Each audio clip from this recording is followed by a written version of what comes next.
ایک صاحب نے سوال کیا غسل کے بعد وضو کرنا ضروری ہے؟ وضو غسل سے پہلے کیا جاتا ہے۔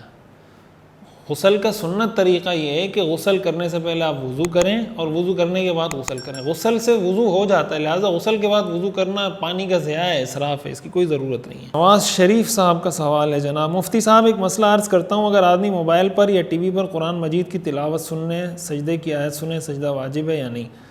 اگر یہ لائیو چل رہا ہو نواز شریف صاحب تو ایسی صورت میں تو سجدہ لازم ہوگا، سجدہ تلاوت، اور اگر ریکارڈڈ ہے تو ایسی صورت میں سجدہ لازم نہیں ہوگا۔ اچھا جناب مفتی صاحب، ساجد بلیدی صاحب کا سوال ہے، مفتی صاحب اگر عشاء کی نماز میں وطر میں دعائے قنوت یاد نہ ہو تو کیا کریں؟ اگر دعائے قنوت یاد نہیں ہے تو کوشش کریں یاد کریں، اور جب تک یاد نہیں ہوتا تو اس وقت تک آپ کوئی بھی دعا پڑھ سکتے ہیں، ربنا آتنا فی الدنیا حسنہ وفی الآخرۃ حسنہ وقنا عذاب النار، کوئی بھی دعا یاد ہے، رب اغفر لی، اللہم اغفر لی، کوئی بھی دعا آپ کو یاد ہے تو وہ دعا پڑھ لیں، ساتھ ساتھ یہ کوشش کریں کہ دعائے قنوت کو یاد کر لیں۔ مفتی صاحب مجھے ظہر کی نماز کے بارے میں جاننا ہے، نور الاسلام صاحب کا سوال ہے کہ نیت باندھ کر سورہ فاتحہ پڑھی جائے یا خاموشی سے کھڑا رہنا چاہیے، رہنمائی کریں نماز جماعت کے ساتھ؟ باجماعت جب آپ نماز پڑھیں گے تو آپ خاموش رہیں گے، سورہ فاتحہ آپ نہیں پڑھیں گے، اس پہ میں تفصیل بار بار کئی دفعہ عرض کر چکا ہوں۔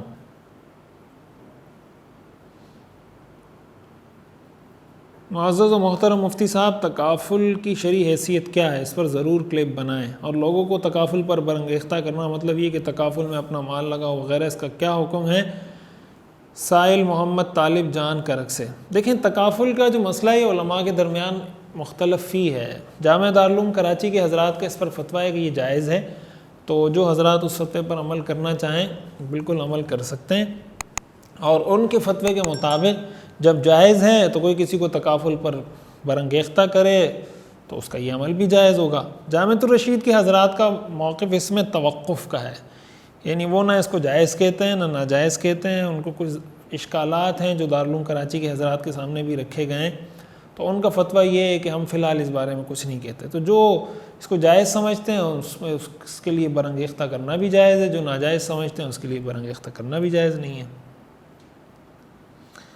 عبد القیوم صاحب نے پوچھا مفتی صاحب کیا تہجد 4 رکعت اکٹھے پڑھ سکتے ہیں؟ پڑھ سکتے ہیں، بہتر یہ کہ 2 پڑھیں، 4 اکٹھے بھی پڑھ لیں تو کوئی مسئلہ نہیں ہے۔